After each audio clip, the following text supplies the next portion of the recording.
Hello বন্ধুরা, মান্নার রান্নাঘরে আপনাদের সবাইকে স্বাগত। আজ আমরা একটা নতুন রেসিপি নিয়ে চলে এসেছি, বাটা মাছের পাতুরি করে দেখা। এই দেখুন, আমি লাউ পাতাগুলো নিয়ে নিয়েছি। এটা এবার আমি জলে ভিজিয়ে রাখবো কিছুক্ষণ মতো। আমি জলে ভিজিয়ে রাখলাম। বাটা মাছের পাতুরি করার জন্য আমি দিয়ে দুটা পরিমাণ জিরে গুঁড়ো, পরিমাণ মতো হলুদ, স্বাদ মতো নুন, সামান্য চিনি দিয়ে দেবো, লঙ্কা গুঁড়ো দিয়ে দিলাম, সামান্য রসুন বাটা দিয়ে দিলাম, সামান্য পেঁয়াজ বাটা দিয়ে দিলাম, আর সামান্য আদা বাটা দিয়ে দিলাম। এবার চামচ মতো তেল দিয়ে দেবো। ভালোভাবে ম্যারিনেট করে নিব মাছগুলোকে। ভালোভাবে এটা ম্যারিনেট করা হয়ে গেছে। এটাকে আমি ম্যারিনেট করে 5 মিনিট মতো রেখে দেবো। 5 মিনিট পর এগুলোকে লাউ পাতাতে জড়িয়ে নিব। এটাকে আমি ভালোভাবে জড়িয়ে নিচ্ছি, দেখুন কিভাবে করছি।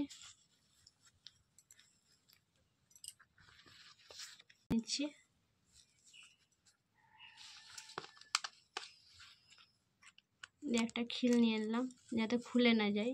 এইভাবে আমি সব পাতুরিগুলোকে করে নেব একইভাবে। পাতুরিগুলো রেডি করে নিলাম। এবার এটাকে আমরা ভেজে নিব।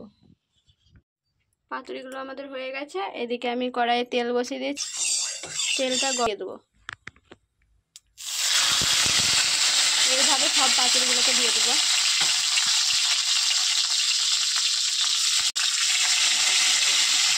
আমি পাতুরিগুলো সব দিয়ে দিয়েছি কড়াইয়ে। এবার এটা হালকা আছে ভাজতে হবে। এটা আমি এবার 2 মিনিট মতো ঢেকে রাখবো। আমার 2 মিনিট হয়ে গেছে। এবার আমি এটাকে খুলে দেখব। এবার আমি উল্টে দেবো এগুলোকে আর এক পিঠ ভালোভাবে হওয়ার জন্যে। সবগুলোকে উল্টে দেবো। আবার এটাকে আমি 2 মিনিট মতো ঢেকে রেখে দেবো। খুলে দেখে নিব। আমি ভালোভাবে আবার উল্টে নিলাম। আর একবার ঢেকে নিলে আমাদের হয়ে যাবে।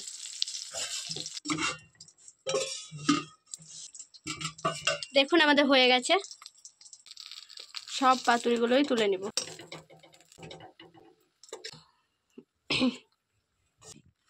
দেখুন আমাদের হয়ে গেছে। পাতুরিগুলো কতটা সুন্দর হয়েছে দেখেই বোঝা যাচ্ছে। তো এইভাবে আপনারা বাড়িতে ট্রাই করবেন, খুবই ভালো লাগবে। মান্নার রান্নাঘরের বাটা মাছের পাতুরি রেডি। দেখুন কতটা সুন্দর হয়েছে দেখতে, খেতেও খুব সুন্দর হয়। আপনারা বাড়িতে এইভাবে একবার ট্রাই করে দেখবেন, খুবই ভালো।